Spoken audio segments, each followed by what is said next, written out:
So మళ్ళీ వాటిల్లో British was established as a major super power గా ఎదిగింది కదా యూరోపియన్ పవర్స్ అన్నిట్లోకి. అయితే ఎట్లా how British succeeded over the other European powers అన్నది చూడాలి కదా. So how British succeeded over other European powers ఒకటి. అండ్ అంత ఈ యూరోపియన్ పవర్స్ అంతా రాకముందు మనకి ఇండియాలో ఉన్న మేజర్ పవర్ ఎవరు, మేజర్ కింగ్డమ్ ఏంటి ఇండియాలో ఉన్నది, రూలింగ్ కింగ్డమ్ ముఘల్స్.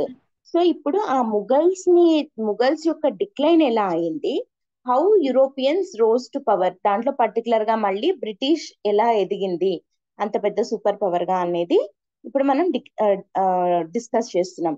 దాంట్లో భాగంగా ఫస్ట్ మనం ఏం చూస్తున్నాము, ఈ ట్రాన్సిషన్ ఫేజ్ లో డిక్లైన్ ఆఫ్ ముఘల్ ఎంపైర్, ఎలా ముఘల్ ఎంపైర్ డిక్లైన్ అవుతూ వచ్చింది అనేది నిన్న మనం స్టార్ట్ చేసుకున్న క్లాస్ కదా. ఒక్కసారి దాన్ని రివైజ్ చేద్దాము, ఆ తర్వాత మళ్ళీ మనము ఇంకా మిగతా రీజన్స్. నిన్న మనం only external causes for the decline of Mughal empire చూసాము కదా, అవునా. ముఘల్ ఎంపైర్ డిక్లైన్ అవ్వడానికి ఎక్స్టర్నల్ రీజన్స్ ఏంటి అనేది చూసాము. అయితే ఈ రోజు తర్వాత ఇంటర్నల్ కాజెస్ ఏంటి, అండ్ ఆ తర్వాత ఇంటర్నల్ కాజెస్ తర్వాత ఇప్పుడు మనము ఏం చెప్పుకుంటాము అని అంటే ఇదంతా మనం దేనికంటే మోడర్న్ ఇండియా స్టార్ట్ చేసుకోవడానికి ప్రిపరేషన్ అన్నమాట ఇదంతా. ఓకేనా. అంటే ఫస్ట్ అసలు మోడర్న్ ఇండియాలో ఏం జరిగింది, బ్రిటిష్ ఒక్కొక్క రీజనల్ పవర్ ని ఎట్లా ఆక్యుపై చేసుకుంటూ వచ్చింది అంటే బ్రిటిష్ వాళ్ళ కంట్రోల్, వాళ్ళ స్ట్రాంగ్ హోల్డ్ ని ఏ ఏ ఏరియాస్ లో తెచ్చుకునింది, హైదరాబాద్, బెంగాల్, మద్రాస్ కదా, వీటన్నిటి మీద ఎట్లా కంట్రోల్ తెచ్చుకుంటూ వచ్చింది అనేది కదా చూస్తున్నాము. అంటే ముందు అవన్నీ డిఫరెంట్ డిఫరెంట్ ప్రావిన్సెస్ గా, డిఫరెంట్ డిఫరెంట్ కింగ్డమ్స్ గా డివైడ్ అయిపోయాయి. ఒక్క ముఘల్ ఎంపైర్ గా లేదు ఇండియా కదా. బ్రిటిష్ వాళ్ళు ఆక్యుపై చేసుకునే టైంకి ఇండియా ఒక మేజర్ యూనిట్ గా, అంటే ఒక యునైటెడ్ గా ఉందా ఇండియా అనేది.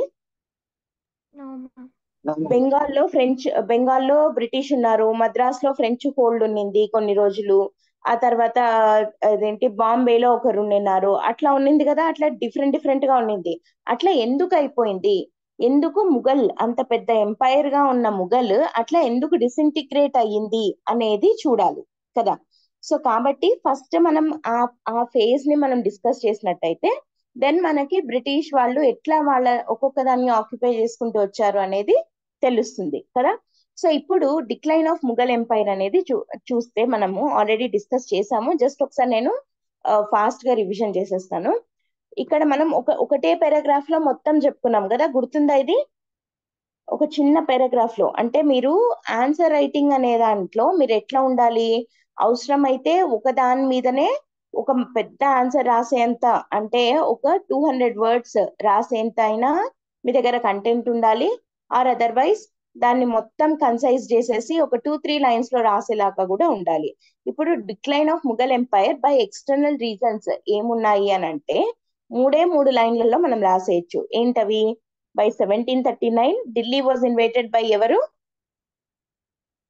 1739 లో ఢిల్లీని ఇన్వైట్ చేసింది ఎవరు, నాదిర్ షా. Very good. ఏ బ్యాటిల్ అమ్మా అది గుర్తుందా, నాదిర్ షా ఇన్వేషన్ బ్యాటిల్ పేరు ఒకటి చెప్పాను. Karnal. Karnal, very good. Battle of Karnal కదా. బ్యాటిల్ ఆఫ్ కర్నాల్ ద్వారా నాదిర్ షా ఢిల్లీని ఇన్వైట్ చేశాడు. అండ్ బై 1671 ఎవరు ఇన్వైట్ చేశారు, when Ahmad Shah Abdali invited Mughals. Ahmad Shah Abdali Mughals had been replaced by Marathas. అంటే అహ్మద్ షా అబ్దాలి ఇన్వైట్ చేసినప్పటికే ముఘల్స్ వర్ రీప్లేస్డ్ బై ఎవరు, ముఘల్స్ ప్లేస్ లోకి మేజర్ పవర్ గా వచ్చింది ఎవరు, Marathas as defenders of India. ఇప్పుడు అబ్దాలీకి మరాఠాస్ కి గొడవ జరిగింది 1761 లో. And by 1765 battle of Buxar జరిగింది కదా, బ్యాటిల్ ఆఫ్ బొక్సార్ అని అంటారు చెప్పాను. అక్కడ ఇంకా దాని ద్వారా ముఘల్స్ కంప్లీట్ గా డిఫీట్ అయిపోయి they just have been reduced to a pensioner of Britishers చేతిలో ఓన్లీ ఒక పెన్షనర్ గా ఒక ముఘల్ కింగ్ మిగిలిపోవాల్సి వచ్చింది. ఆ ముఘల్ కింగ్ ఎవరో గుర్తున్నాడా, first Mughal king to became a pensioner to British అని చెప్పి నిన్న ఒకటి చెప్తున్నాము. Very good, Shah Alam two. So ఇప్పుడు మొత్తం ఇట్లా మూడు ఇన్వేషన్స్ వల్ల ముఘల్ ఎంపైర్ అనేది కంప్లీట్ గా డిక్లైన్ అయిపోయింది. ఒకటి ఏంటి, నాదిర్ షా ఇన్వేషన్ ఇన్ 1739. రెండోది ఏంటి, అహ్మద్ షా అబ్దాలీ ఇన్వేషన్ ఇన్ 1761. మూడోది ఏంటి, అహ్మద్ షా థర్డ్ అబ్దాలీ ఇన్వేషన్. అది అహ్మద్ షా అబ్దాలీది సెకండ్. థర్డ్ ఏంటి, pensioner madam. Battle of Buxar. అదే ఏ బ్యాటిల్ అది, battle of Buxar, Battle of Buxar. Battle of Buxar in which year, 1765. 1765. Very good, 1760. 1765. So ఈ 3 పాయింట్లు మీరు గుర్తుపెట్టుకుంటే, అంటే మీరు షార్ట్ నోట్స్ చేసుకోవాలన్నమాట. ఎప్పుడైనా ఇంత లెంతీగా మనము నోట్స్ అనేది మీది ఉండకూడదు. ఇది పీడిఎఫ్, మేము ఇచ్చే పీడిఎఫ్ ఇంత ఉండొచ్చు, కానీ మీ నోట్స్ ఇట్లా ఉండకూడదు. మీ నోట్స్ జస్ట్ ఎట్లుండాలంటే ఒక చిన్న ఇంతే ఉండాలి. ఏముండాలి, ఒకటి నాదిర్ షా ఇన్వేషన్ 1739, సెకండ్ది అహ్మద్ షా అబ్దాలీ ఇన్వేషన్ 1761, మూడోది battle of boxer 1765, external causes అని పెట్టి ఓన్లీ ఈ 3 ఉండాలి. మీకు ఈ 3 కీవర్డ్స్ అన్నమాట ఇవి. ఈ 3 చూస్తే, అంటే ఈ 3 కీవర్డ్స్ ని చూస్తే మీకు మొత్తం దాని లోపల ఏమేం జరిగింది అనే కంటెంట్ అంతా గుర్తు రావాలి. ఇక్కడ నాదిర్ షా ఇన్వేషన్ అంటున్నాము, లేదా ఇక్కడ బ్యాటిల్ ఆఫ్ కర్నాల్ అనే గుర్తుపెట్టుకోండి. బ్యాటిల్ ఆఫ్ కర్నాల్ జరిగింది 1739 లో. నాదిర్ షా వచ్చాడు, వచ్చి డిఫీట్ చేసేసి ఏం తీసుకొని పోయాడు, peacock throne, Kohinoor diamond, 70 crore rupees ట్రెజరీని కొల్లగొట్టి తీసుకొని వెళ్ళిపోయాడు. సో ఇది ఫస్ట్ డిఫీట్ ఆఫ్ ముఘల్స్. రెండోది అహ్మద్ షా అబ్దాలీ. అహ్మద్ షా అబ్దాలీ వచ్చినప్పుడు ఏ బ్యాటిల్ జరిగిందన్నాము, థర్డ్ బ్యాటిల్ ఆఫ్ పానిపట్ అన్నాం కదా దీన్ని, అవునా? Yes, ma'am. గుర్తుందా, నిన్న చెప్పాను థర్డ్ బ్యాటిల్ ఆఫ్ పానిపట్ అని అంటారు ma'am. దీన్ని. చూద్దాం ఇప్పుడు మిగతా బ్యాటిల్స్ ఆఫ్ పానిపట్ కూడా మీకు ఒకసారి చెప్తే అర్థమవుతుంది అని ఈరోజు చెప్దాం అనుకున్నాను. So third battle of Panipat లో అహ్మద్ షా అబ్దాలీ డిఫీటెడ్ మరాఠాస్ 1761, వెంటనే అది గుర్తొచ్చేసేయాలి. బ్యాటిల్ ఆఫ్ బాక్సర్ 1765, దీంతో ముఘల్ రూల్ కంప్లీట్. స్క్రీన్ రావడం లేదు మ్యామ్, పీడిఎఫ్ ఏం కనపడడం. Okay, 1 second.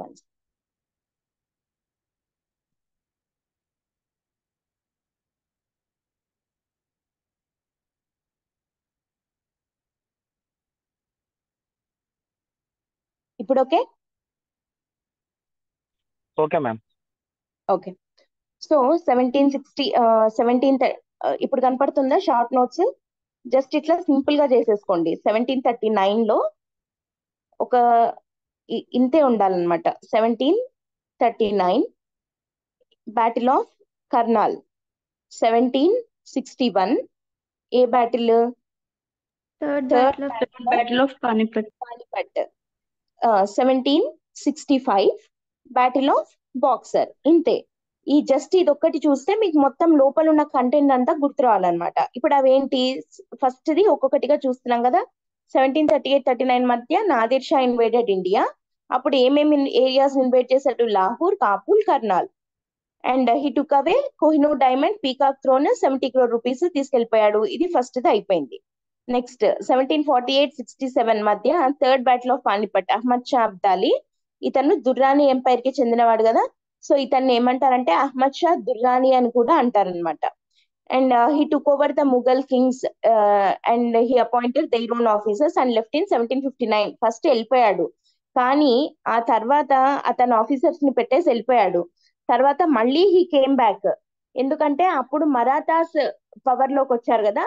సో ఇప్పుడు మరాఠాస్ మీద జరిగిండేదే థర్డ్ బ్యాటిల్ ఆఫ్ పానిపట్ అన్నమాట, వేర్ అబ్దాలీ డిఫీటెడ్ మరాఠాస్. అది ఎలా జరిగింది అనేది ఇప్పుడు చూద్దాం మనము. మొత్తం బ్యాటిల్స్ ఆఫ్ పానిపట్ లో 3 జరిగాయి. పానిపట్ దగ్గర యుద్ధాలు ఎన్ని జరిగాయి, 3 battles జరిగాయి. థర్డ్ బ్యాటిల్ గురించి ఇప్పుడు మనం చెప్పుకుంటున్నాం. అయితే ఫస్ట్ అండ్ సెకండ్ బ్యాటిల్స్ కూడా చెప్తే మీకు ఒక ఐడియా వస్తుంది కాబట్టి ఈ రోజు చెప్తాను. Ahmad Shah Abdali came back and took revenge on the Marathas అన్నమాట. ఇవి ఎక్స్టర్నల్ ఛాలెంజెస్. ఇంటర్నల్ ఛాలెంజెస్ ఏమన్నాము, వీక్ రూలర్స్ ఆఫ్టర్ ఔరంగజేబ్ అన్నాం కదా. ఎవరెవరు ఆ వీక్ రూలర్స్, బాబర్, హుమయూన్, అక్బర్, జహంగీర్, షాజహాన్, ఔరంగజేబ్. తర్వాత వచ్చిన వాళ్ళంతా వీక్ రూలర్స్. వీళ్ళు మాత్రమే స్ట్రాంగ్ రూలర్స్ ఆఫ్ ముఘల్స్ కదా. సో అంతవరకు ఒక రేంజ్ లో ఉన్న ముఘల్ ఎంపైర్ కాస్త ఔరంగజేబ్ తర్వాత వచ్చిన వీక్ సక్సెసర్స్ వల్ల నిలదొక్కుకోలేకపోయింది. వాళ్ళ పాస్ట్ గ్లోరీని అది నిలబెట్టుకోలేకపోయింది ఆ ఎంపైర్. ఎవరు ఆ వీక్ సక్సెసర్స్? బహదూర్ షా 1, షా ఆలం, మౌజం, వీళ్ళందరూ 1712 వరకు ఉన్నారు, వీళ్ళు వీక్. తర్వాత జలంధర్ షా అనే అతను వచ్చాడు. ఇతను ఏం ఇంట్రడ్యూస్ చేశాడని చెప్పాము, గుర్తుందా? ఇది ఏం సిస్టమ్ ని ఇంట్రడ్యూస్ ఇజారా చేశాడు? System. Ijara system. Ijara system is nothing but farmers దగ్గర నుంచి ఒక ఫిక్స్డ్ అమౌంట్ గా మధ్యలో ఉన్న మిడిల్ మెన్ కలెక్ట్ చేసుకుంటారు.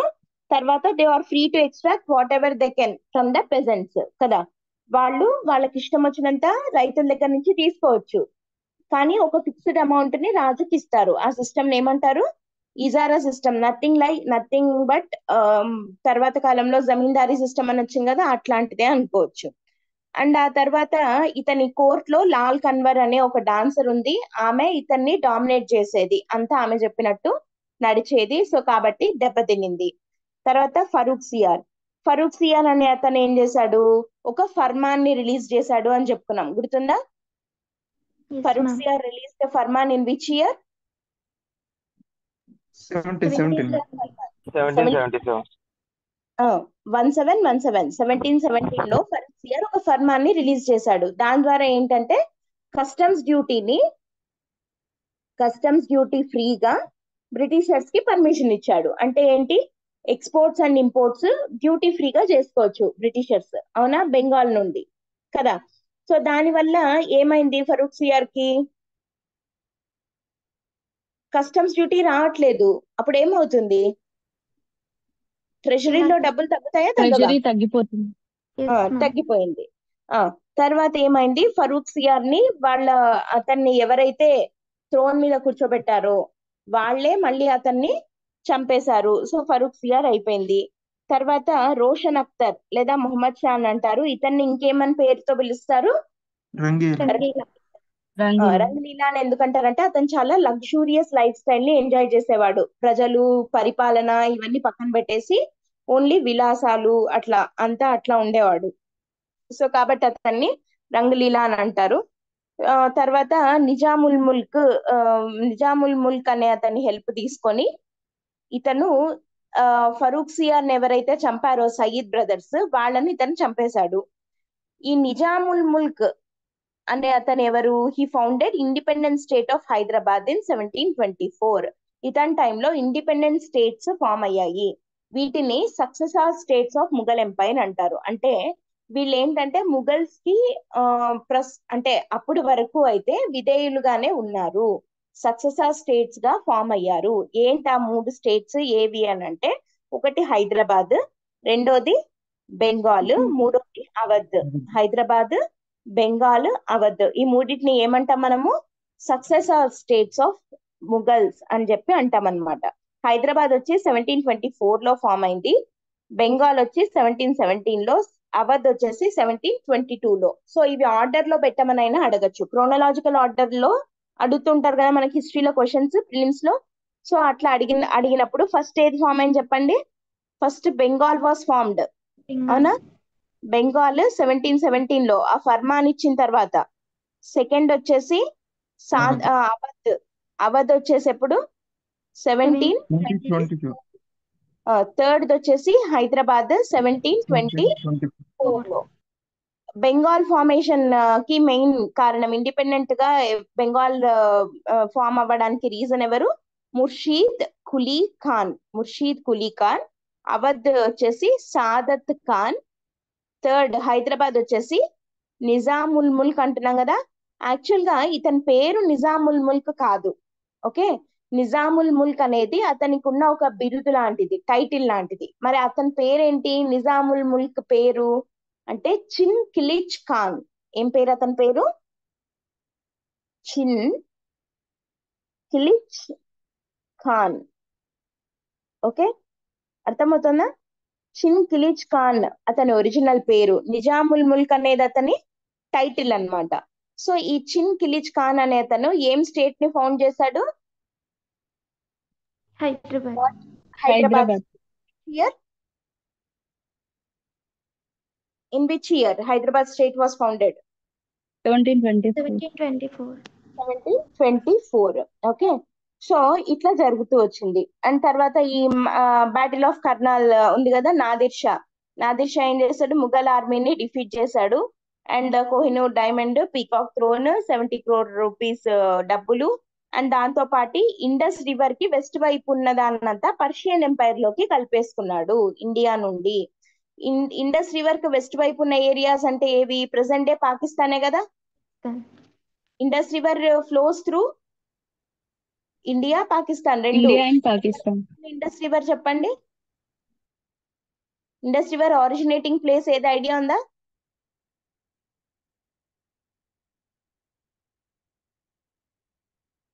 Indus river Manasarovar lake దగ్గర. ఇండస్ బ్రహ్మపుత్ర రెండు దగ్గర దగ్గరే ఉంటాయి అనమాట. వారు ఆరిజినేటింగ్ ప్లేస్ రాకాస్ లేక్ అంటారు కదా.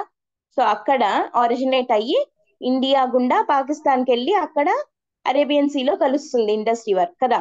సో ఇండస్ రివర్ కి వెస్ట్ వైపు ఉన్న ఏరియాస్ అంటే పాకిస్తాన్ లో ఉండే ప్రావిన్సెస్ ఏవేవి? పాకిస్తాన్ ఇండస్ రివర్ కి వెస్ట్ కి ఉండేవి లాహోర్, కర్నాల్, కాబుల్. ఈ మూడింటిని ఆక్యుపై చేసేసుకొని నాదిర్ షా ఎందులో కలిపేసుకున్నాడు? పర్షియన్ ఎంపైర్ లో కలిపేసుకున్నాడు. నెక్స్ట్ ఆలాంగిర్ 2 ఉన్నప్పుడు అబ్దాలీ ఇన్వేడెడ్ ఇండియా. తర్వాత బ్యాటిల్ ఆఫ్ ప్లాసీ జరిగింది. సో ఆలాంగిర్ 2 టైంలో ఇవి రెండు జరిగాయి. నెక్స్ట్ షా ఆలం 2. షా ఆలం 2నే కదా మనం ఇందాక చెప్పుకున్నాం. థర్డ్ బ్యాటిల్ ఆఫ్ పానిపట్ జరిగింది, బ్యాటిల్ ఆఫ్ బాక్సర్ జరిగింది. Battle of Plassey, battle of boxer మళ్ళీ డీటెయిల్డ్ గా వస్తాయి మనకి. ఓకేనా, నేను జస్ట్ మీకు ఇక్కడ రీజన్స్ ఫర్ డిక్లైన్ అని అంటున్నాం కాబట్టి జస్ట్ ఊరికే చెప్తున్నాను అంతే. Okay, they were fought during his reign. And దాంతో బ్యాటిల్ ఆఫ్ బాక్సర్ ఓడిపోవడం తోటి ఏం రైట్స్ కోల్పోయాడు ఇతను బ్రిటిష్ కి? షా ఆలం 2 దివానీ రైట్స్. దివానీ రైట్స్ అంటే ఏం రైట్స్ అని చెప్పాను? Collection of revenue collection rights అన్నమాట. So and revenue collection rights ని కోల్పోవడమే కాకుండా ఈస్ట్ ఇండియా కంపెనీకి పెన్షనర్ గా మిగిలిపోయాడు. అంటే జస్ట్ నువ్వు ఊరికే పేరుకు ఒక రాజు లాగా ఉంటాడు అంతే అతను, కానీ అతనికి ఎట్లాంటి పవర్స్ ఉండవు. దివానీ కలెక్షన్ దివానీ రైట్స్ కూడా బ్రిటిషర్స్ కే ఉన్నాయి. అతనికి జస్ట్ ఊరికే సంవత్సరానికి ఇంత పెన్షన్, ఒక 12 lakhs 15 lakhs అని చెప్పి అతనికి ఇచ్చేస్తారనమాట అంతే. నెక్స్ట్ ఈ అక్బర్ 2 గుర్తున్నాడా? ఈయన అక్బర్ 2 రాజా అనే టైటిల్ ఎవరికి ఇచ్చాడు? రాజా రామ్మోహన్ రాయ్. ఎందుకు ఇచ్చాడు చెప్పండి? అంటే ఈయనకి మీడియేటర్ గా కింద పంపించారు. తన పదవిని కోల్పోకుండా ఉంటాడు. Very good, very good. And Akbar 2 టైంలోనే ముఘల్ రాజుల పేర్ల మీద కాయిన్స్ ప్రింట్ అవ్వడం అనేది మొదలైందా, ఆగిపోయిందా? ఆగిపోయింది మేడం. అయిపోయింది, ఇంకా ఏం లేదు వాళ్ళకి. నెక్స్ట్ ఇంకా లాస్ట్ ముఘల్ ఎంపరర్ ఎవరు? బహదూర్ షా జాఫర్ 2. బహదూర్ షా 2 లేదా బహదూర్ షా జాఫర్ 2. ఇతను టైంలో ఏం జరిగింది? బహదూర్ షా జాఫర్ 2 ఉన్నప్పుడు మళ్ళీ ముఘల్ ఎంపైర్ రివైవ్ అవ్వాలి అన్న ప్రయత్నం జరిగింది అంతే కదా. రివైవ్ అయ్యిందా? అవ్వలేదు కదా. అవ్వలేదు, లాస్ట్ ఎంపరర్ అయ్యాడు. అవ్వాలి అన్న ప్రయత్నము ఏ రూపంలో జరిగింది? It was in the name, in the form of revolt. ఏ రివోల్ట్? 1857 రివోల్ట్. సిపాయి తిరుగుబాటు. సిపాయిల తిరుగుబాటు రూపంలో మళ్ళీ ముఘల్ ఎంపైర్ యొక్క పూర్వ వైభవంని తెద్దాము అని చెప్పి ప్రయత్నం జరిగింది, కానీ అది ఫెయిల్ అయ్యింది. సో ఫైనల్లీ ఈ Bahadur Shah Zafar 2 was deported to which place? ఎక్కడికి పంపించేశారు ఇతన్ని? రంగూన్కి పంపించేశారు. ఇప్పుడు మనము బ్యాటిల్స్ ఆఫ్ పానిపట్ అని చెప్పి చెప్పుకుంటున్నాం కదా, వాటి గురించి ఒకసారి బ్రీఫ్ గా చూసేసి తర్వాత internal causes for the decline of Mughals చూద్దాం. ఓకేనా?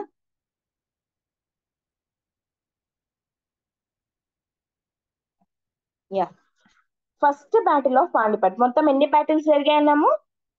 3 బ్యాటిల్స్ కదా. దాంట్లో ఫస్ట్ బ్యాటిల్ ఆఫ్ పానిపట్ చూద్దాం. ఇది 1526 లో జరిగింది. First battle of Panipat was fought on 21st April 1526, fought near a small village of Panipat in Haryana. This marked the beginning of Mughal Empire in India. ఇది very important. Okay, మొత్తం battles of Panipat మూడిట్లోనూ ముఘల్స్ అంటే first రెండిట్లో Mughals involve అయి ఉన్నారు direct గా. First battle of Panipat జరిగిండేది 1526 April 21వ తేదీ జరిగింది. పానిపట్ అనే ఊరి దగ్గర జరిగింది కాబట్టి బ్యాటిల్ ఆఫ్ పానిపట్ అని అంటున్నాం మనం. అర్థమవుతుందా? పానిపట్ అనే ఊరు దగ్గర జరిగింది కాబట్టి వి కాల్ ఇట్ యాజ్. ఇప్పుడు మనము తల్లికోట వార్ ఐడియా ఉందా మీకు? విజయనగర డైనాసిటీ అప్పుడు తల్లికోట యుద్ధం అని జరిగింది కదా. విజయనగర డైనాసిటీ విజయనగర ఎంపైర్ పడిపోవడానికి మెయిన్ రీజన్ అది. దాన్ని తల్లికోట అని ఎందుకంటారంటే తల్లికోట అనే ఊరు దగ్గర జరిగింది కాబట్టి. లేదా రాక్షస తంగడి అని కూడా అంటారు, ఎందుకంటే రాకాసి తంగడి అనే 2 ఊర్ల మధ్యలో జరిగిన యుద్ధం. సో యుద్ధాలకు ఎప్పుడైనా అవి ఎక్కడైతే జరిగాయో ఆ ఊర్ల పేర్ల మీద వాటికి ఆ పేరు వస్తుంది అనమాట. In the same way battle of Panipat అనేది పానిపట్ అనే ఊర్లో జరిగింది కాబట్టి దానికి ఆ పేరు వచ్చింది. 3 బ్యాటిల్స్ ఆ పానిపట్ లోనే జరిగాయి. పానిపట్ ఇంతకు ఎక్కడుంది? హర్యానాలో ఉంది. ఇక్కడ ఈ ఫస్ట్ బ్యాటిల్ ఆఫ్ పానిపట్ 1526 లో జరగడం తోటి what was the outcome of the battle ఏంటి అని అంటే it marked the beginning of Mughal empire in India. Mughal empire ఇండియాలో ఫౌండేషన్ పడడానికి ముఖ్య కారణం ఏంటి? ఏ battle? First battle of Panipat అన్నమాట. ఓకేనా? సో ఈ ఫస్ట్ బ్యాటిల్ ఆఫ్ పానిపట్ ఎవరెవరికి మధ్య జరిగింది? దేని వల్ల ముఘల్ ఎంపైర్ వచ్చింది అంటే ఒకటి చెప్పండి. ముఘల్ ఎంపైర్ రాకన్నా ముందు మేజర్ డైనాసిటీ ఏదని ఫస్ట్ మీకు ఇంట్రొడక్షన్ క్లాస్ లో చెప్పాను. ఏంటది? ఢిల్లీ సుల్తానేట్. ఢిల్లీ సుల్తానేట్ లో ఫస్ట్ వచ్చేసి స్లేవ్, రెండోది వచ్చేసి ఖిల్జీ, మూడోది వచ్చేసి తుగ్లక్, నాలుగోది సయీద్, ఐదోది ఏంటి?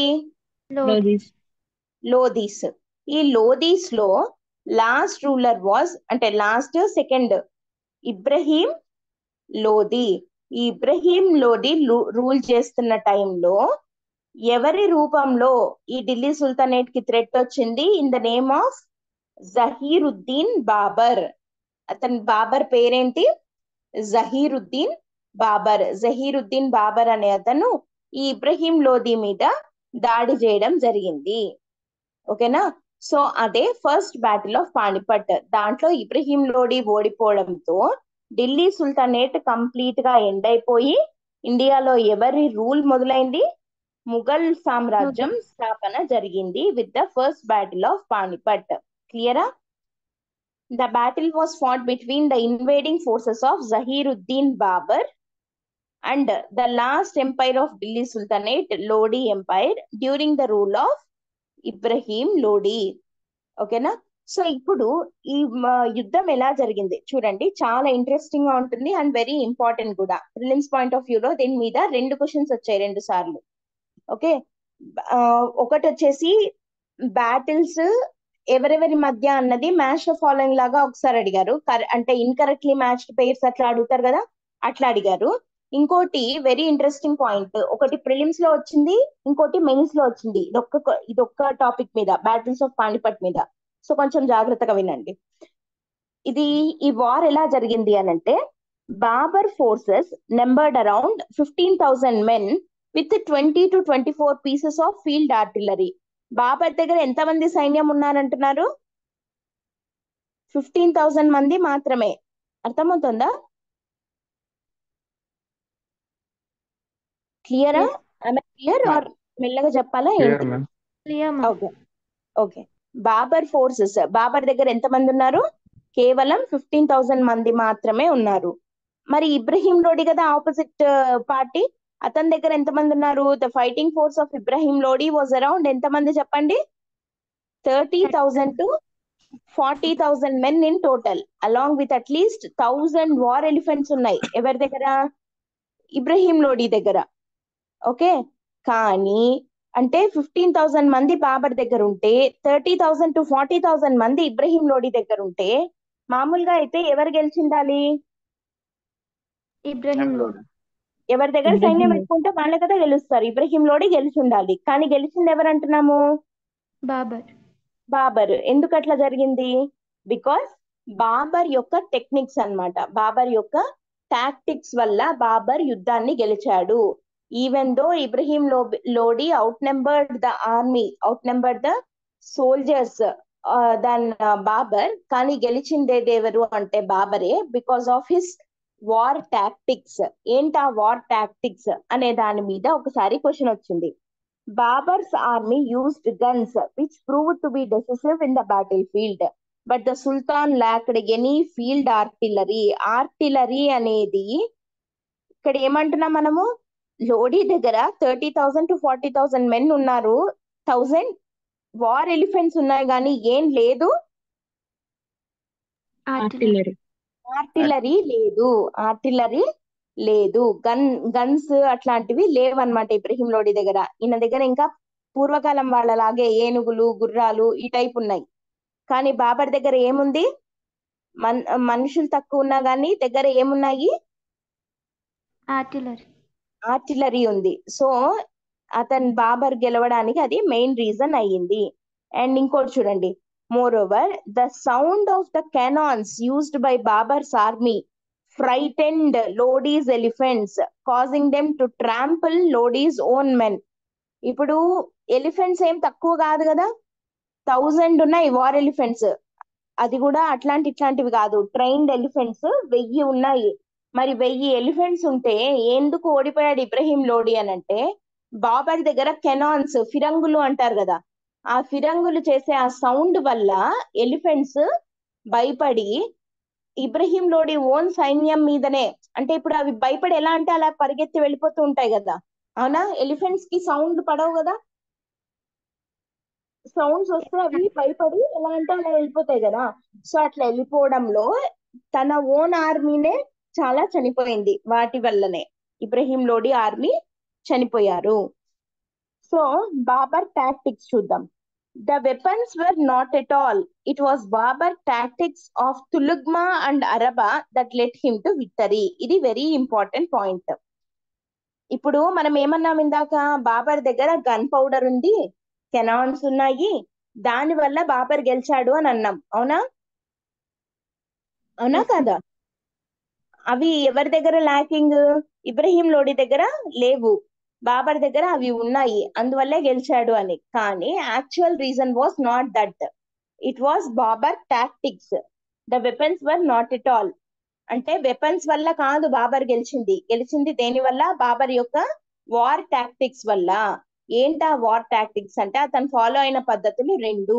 ఒకదాని పేరేమో తులుగ్మా అని అంటారు, ఒకదాన్ని ఏమంటారు, తులుగ్మా. రెండోది వచ్చేసి araba. Tulughma and araba that led him to victory అన్నమాట.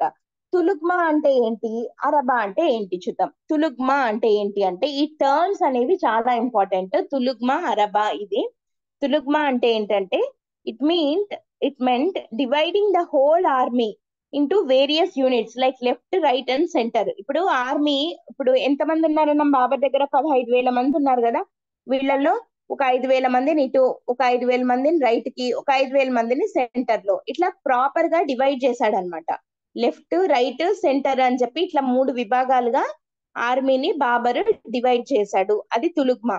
అండ్ అరబా అంటే ఏంటి అని అంటే, ఈ లెఫ్ట్, రైట్ అండ్ సెంటర్స్ లో మళ్ళీ దీంట్లో it was further sub divided into forward division, rare division. అంటే ముందు పక్క ఒక గ్రూప్, వెనక పక్క ఒకటి, మళ్ళీ దీంట్లో ఫార్వర్డ్ రేరు, ఇట్లా ప్రాపర్ గా యూనిట్స్ గా డివైడ్ చేసేసి ఒక్కొక్క దానికి హెడ్స్ ని పెట్టాడు. Though through this a small army could be used to surround the enemy from all the sides. So చిన్న ఆర్మీని అయినా గానీ, అంటే ఇప్పుడు ఈ ఇబ్రహీం లోడి సైన్యం ఒకవేళ వెనక నుంచి దాడి చేస్తుంది అనుకోండి, ఈ రేర్ డివిజన్ వెనకలు ఉన్న వాళ్ళు చూసుకుంటారు, ముందు నుంచి దాడి చేస్తే ఫ్రంట్ డివిజన్, లెఫ్ట్ నుంచి చేస్తే వీళ్ళు, రైట్ నుంచి చేస్తే వీళ్ళు, ఇట్లా మధ్యలో నుంచి చేస్తే వీళ్ళు, అట్లా నలువైపుల నుంచి దాడిని ఎదుర్కొనేందుకు గాను ఈయన తన సైన్యం కొంచెమే అయినా కూడా చాలా ఆర్గనైజ్డ్ గా లెఫ్ట్, రైట్, సెంటర్ అని చెప్పి 3 యూనిట్లుగా డివైడ్ చేసి, మళ్ళీ దాంట్లో ఫ్రంట్ డివిజన్, రేర్ డివిజన్ అని చెప్పి సబ్ డివిజన్స్ గా డివైడ్ చేసి నలువైపులా వస్తున్న ఇబ్రహీం లోడి ఆర్మీని ఎదుర్కోగలిగాడు. అండ్ అక్కడ అరబా అంటే ఏంటి అని అంటే, మధ్యలో ఈ కార్ట్స్, ఇవి ఉంటాయి కదా రథాలు, గుర్రాల్లాగా, వాటిని పెట్టడం ద్వారా ఎనిమీని ఫేస్ చేస్తూ పెట్టడం ద్వారా ఏం చేశాడు అని అంటే, ఎనిమీని ఈజీగా టాకిల్ చేయగలిగాడు. Though Ibrahim Lodi has a huge army, double army ఉంది కదా, ఇతని దగ్గర 15,000 ఉంటే లోడి దగ్గర ఎంత ఉంది, 30,000. దగ్గర ఎంత ఉందన్న? 30,000. 30,000 ఉన్నా కానీ ఇతనే గెలవగలిగాడు with this war tactics of tulughma and araba. Behind araba cannons were placed which could be fired without any fear of being hit as they were shielded by the bullock carts. అరబా అంటే ఏమన్నాము, కార్ట్స్, ఈ బుల్లక్ కార్ట్స్ ని పెట్టడం అన్నమాట. So దాని ద్వారా ఏమైందంటే ఇప్పుడు ఆ కెనాన్స్ ని దాడి చేసే కెనాన్స్ ద్వారా దాడి చేసే వాళ్ళని లోడి ఏమైనా చేస్తే ఇంకా వాళ్ళు పేల్చలేరు కదా. సో అట్లా వాళ్ళ మీద దాడి జరగకుండా అడ్డంగా షీల్డ్ లాగా, ఓకే, అడ్డంగా బుల్లక్ కార్ట్స్ ని పెట్టేశాడు అనమాట. సో ఈ తులుక్మా అండ్ అరబా ద్వారా సక్సెస్ఫుల్ గా బాబర్ ఇబ్రహీం లోడిని ఓడించగలిగాడు. Then what was the result? The Mughal forces of Babur, the Timurid ruler, ఇతను తిమురిడ్ డైనాస్టిక్ చెందినవాడు. So he defeated much larger ruling army of Ibrahim Lodi, the sultan of Delhi. So దాంతో ఢిల్లీ సుల్తానేట్ ఎండ్ అయిపోయింది. The victory enabled Babur to lay the foundations for the Indian Mughal empire. And Ibrahim Lodi ఏమయ్యాడు final గా? He died on the field of the battle, abandoned by his feudatories and generals. Most of them changed their allegiance to new master of the Delhi. So అతని feudatories, అతని సామంతుడు వాళ్ళందరూ ఉంటారు కదా ఇబ్రహీం లోడికి supporters. So వాళ్ళందరూ ఫైనల్ గా ఎవరికి అలిగెన్స్ ని ప్రకటించారు అంటే ఎవరికి తమ మద్దతును తెలిపారు? ఫైనల్ గా new master of the Delhi ఎవరిప్పుడు? బాబర్.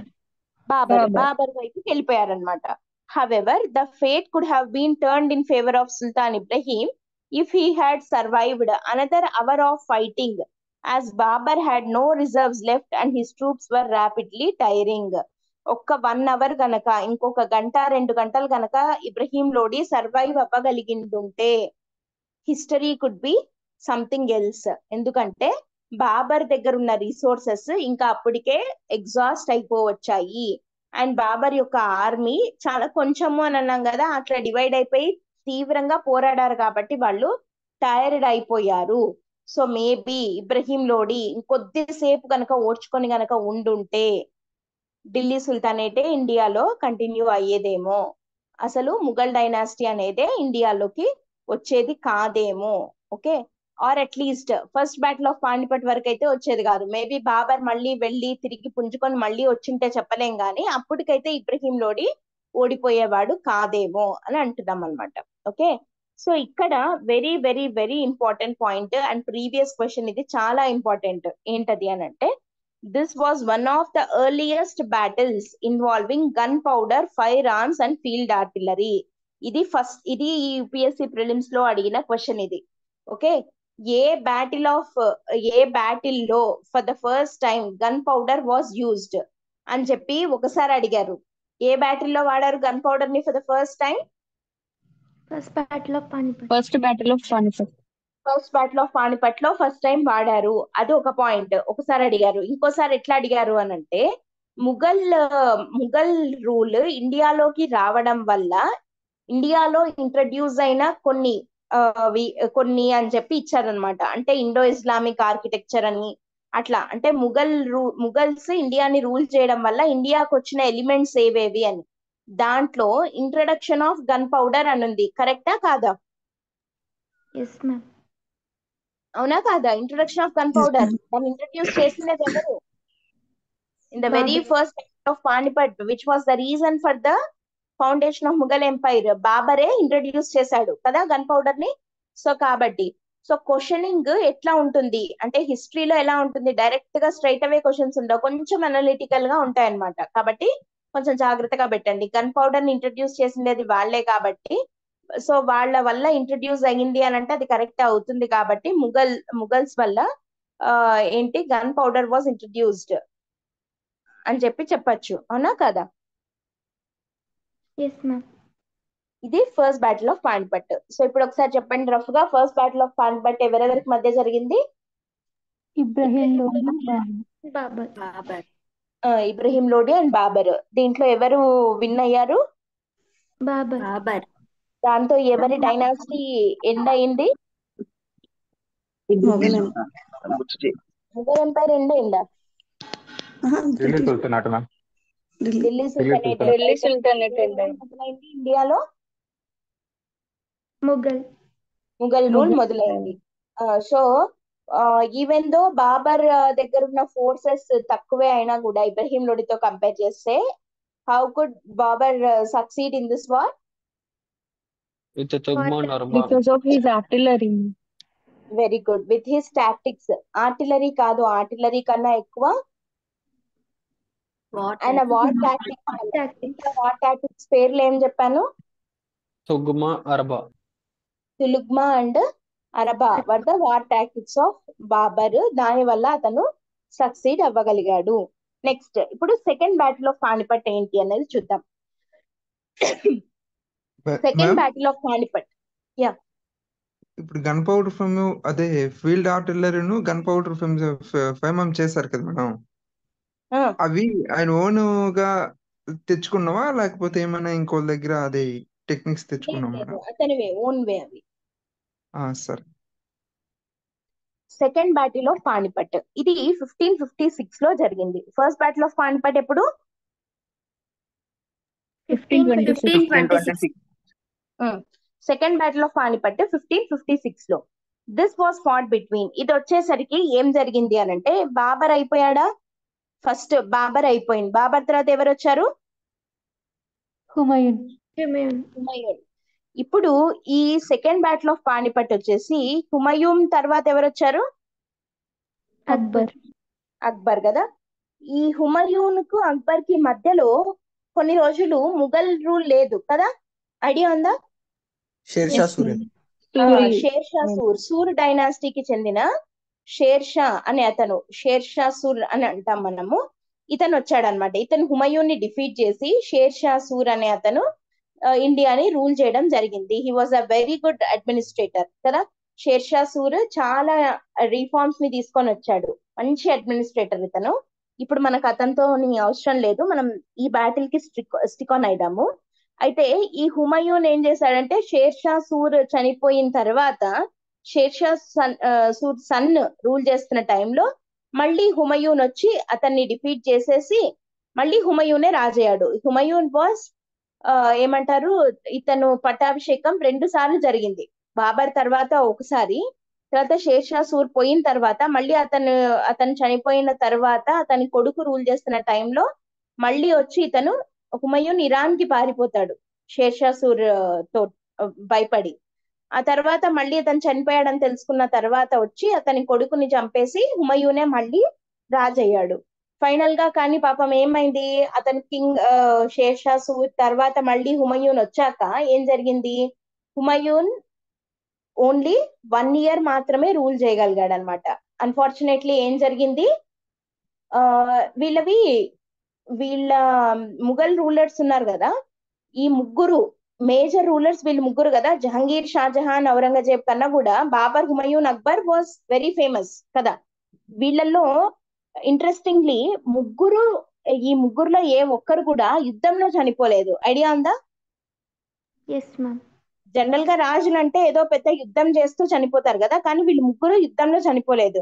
బాబర్ ఎలా చనిపోయాడు అంటే చౌగన్ అంటారనమాట. చౌగన్ అంటే హార్స్ పోలో అంటారు దాన్ని. ఏమంటారు? Horse polo. పోలో ఐడియా ఉందా? హాకీ లాగా ఆడుతూ ఉంటారు చూడండి, పోలో గేమ్. హార్స్ పోలో అంటే గుర్రం మీద వెళ్తూ పోలో ఆడతారనమాట. సో అట్లా ఆ గేమ్ ఆడుతూ ఉండగా బాబర్ గుర్రం మీద నుండి పడిపోయి ఆ గుర్రం తొక్కడం వల్ల చనిపోతాడు. హీ డైడ్ ప్లేయింగ్ చౌగన్ అంటారనమాట దాన్ని. ఓకే, సో బాబర్ అలా చనిపోయాడు. అంత గొప్ప వీరుడు, ఫస్ట్ బ్యాటిల్ ఆఫ్ పానిపట్ల ఓడించాడు, అన్ని వార్ టాక్టిక్స్ అన్ని తెలుసు, కానీ he died while playing Chaugan. అయితే హుమయూన్ ఉన్నాడు కదా, ఈ హుమయూన్ ఎలా చనిపోయాడు, మళ్ళీ షేర్ షా సూర్ చనిపోయాక మళ్ళీ వచ్చి తిరిగి తన రాజ్యాన్ని, తన ముఘల్ ఎంపైర్ ని మళ్ళీ రివైవ్ చేసిన హుమయూన్, అతనికి బుక్ రీడింగ్ అంటే చాలా ఇష్టం హుమయూన్ కి. ఓకే, అందుకని సొంతంగా ఒక లైబ్రరీ కట్టించుకున్నాడు. తన ఏమంటారు ప్యాలెస్ లో ఒక పెద్ద లైబ్రరీని కట్టించుకున్నాడు అనమాట, ఇష్టపడి. అతనికి బుక్ రీడింగ్ అంటే ఇష్టం కాబట్టి. సో ఆ లైబ్రరీలో బుక్స్ చదువుతూ ఆ లైబ్రరీకి స్టెప్స్ ఉంటాయి కదా, ఇట్లా పైకి వెళ్ళేదానికి, ఆ స్టెప్స్ మీద నుంచి కింద పడి చనిపోయాడు. హుమయూన్ స్టెప్స్ మీద నుంచి కింద పడి చనిపోయాడు హుమయూన్. అక్బర్ హెల్త్ రీజన్స్ వల్ల, చాలా ఓల్డ్ అయిపోయి హెల్త్ రీజన్స్ వల్ల అక్బర్ చనిపోవడం జరిగింది. సో ఇట్లా ముగ్గురు అలా చనిపోయారు. Okay, what ever it may be, మొత్తానికి హుమయూన్ చనిపోయాడు. హుమయూన్ చనిపోయినప్పుడు అక్బర్ చాలా చిన్న పిల్లోడు అనమాట. సో మైనర్ కాబట్టి అక్బర్ యొక్క రెస్పాన్సిబిలిటీ బైరామ్ ఖాన్ అనే అతను తీసుకున్నాడు. ఎవరు తీసుకున్నారు? బైరామ్ ఖాన్. బైరామ్ ఖాన్ అనే అతను అక్బర్ యొక్క రెస్పాన్సిబిలిటీ తీసుకున్నాడు, ఒక గార్డియన్ లాగా అన్నమాట. ఓకే, సో ఈ బైరామ్ ఖాన్ అనే అతను ఉన్న టైంలో, అంటే ఇతను రూల్, ఐ మీన్ పేరుకు అక్బరే రాజు, కానీ చేసేదంతా ఎవరు? బైరామ్ ఖాన్ అన్నమాట. సో ఈ Humayun to Akbar transition period ఉంది కదా, ఈ పీరియడ్ లో జరిగిండేదే సెకండ్ బ్యాటిల్ ఆఫ్ పానిపట్. ఏం జరిగింది, ఎవరెవరికి మధ్య జరిగింది చూద్దాం. The second battle of Panipat was fought between the forces of Samrat Hemachandra Vikramaditya. అతని పేరేంటి? హేమచంద్ర విక్రమాదిత్య. ఇతన్నే హేము అని చెప్పి పిలుస్తారనమాట. He was the Hindu king who was ruling north India from Delhi and the army of Akbar. ఎవరెవరికి మధ్య జరిగింది? అక్బర్ యొక్క ఆర్మీకి వర్సెస్ నార్త్ ఇండియాని రూల్ చేస్తున్నటువంటి హేమచంద్ర విక్రమాదిత్య. ఇతన్ని సింపుల్ గా హేము అంటారు. మనకి ఈ క్వశ్చన్స్ కూడా హేము అనే క్వశ్చన్ లో కూడా హేము అనే వస్తుంది. హేము అంటే హేమచంద్ర విక్రమాదిత్య. ఓకే, హేముకి ఎవరికి మధ్య జరిగింది second battle of Panipat? Akbar కి మధ్య. ఎప్పుడు జరిగింది? నవంబర్ 1556 లో జరిగింది. It was a decisive victory for Akbar's generals Khan Zaman and Bairam Khan. So ఇక్కడ ఏంటి, అక్బర్ చిన్న పిల్లోడు అన్నాం కదా, సో అక్బర్ తరపున ఎవరు యుద్ధం చేశారు హేము తోటి? ఖాన్ జమాన్. ఏదైనా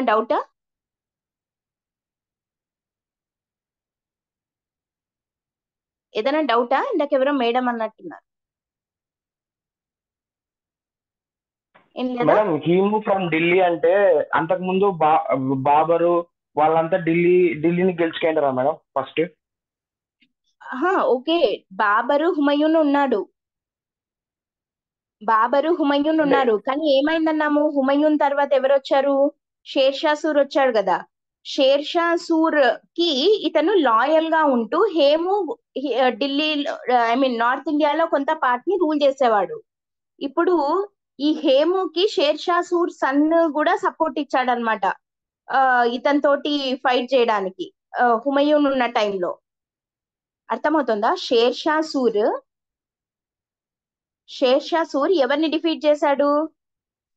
హుమయూన్ని కదా. సో ఇప్పుడు ఢిల్లీకి రాజు ఎవరు? షేర్షా సూరే. సూర్ రూల్ చేస్తున్న టైంలో ఇతని యొక్క ఏమంటారంటే ఫ్యూడేటరీగా, ఒక సామంతుడి లాగా హేము ఉండేవాడు. ఓకే, సో షేర్షా సూర్ చనిపోయాక ఇతని సన్ వచ్చాడు అన్నాం కదా. సో ఇతనికి కూడా హేము లాయల్ గానే ఉండేవాడు. ఇతన్ని చంపేసి హుమయూన్ వచ్చాడు కాబట్టి ఇప్పుడు హేముకు హుమయూన్ కి పడదు. అంతేనా కాదా? ఓకే.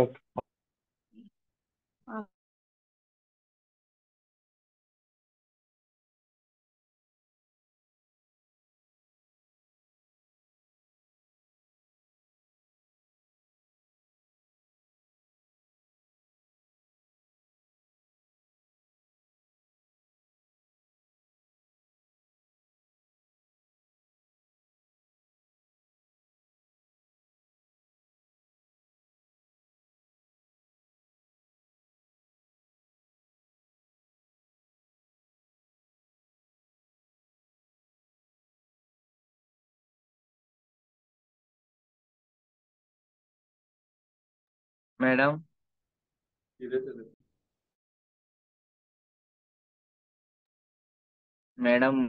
స్విచ్ ఆఫ్ అయిపోయింది. ఇంకా ఎగ్జిట్ అయిపోండి క్లాస్, ఈ రోజుకి అంతం.